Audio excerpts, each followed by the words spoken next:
என் உயிரினும் மேலான ஆட்சியில் நிறைவேற்றப்படுகிற திட்டங்கள், சட்டங்கள், தீர்மானங்கள் தமிழ்நாட்டின் வளர்ச்சி பாதையின் புதிய அடையாளங்கள்.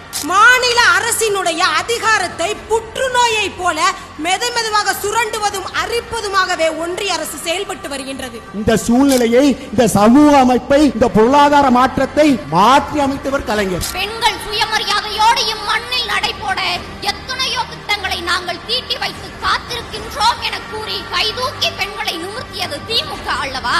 பேச முடியாததெல்லாம் பேசியதால் தான் அவர் பெரியார் என்று பெயரிடப்பட்டார். சாதாரண தூய்மை பணியாளராக, துப்புரவு பணியாளராக பணியாற்றுபவரின் மகனை அதே மருத்துவமனையில் மருத்துவராக்கி அழகு பார்த்தது இந்த திராவிட மாடல் அரசு.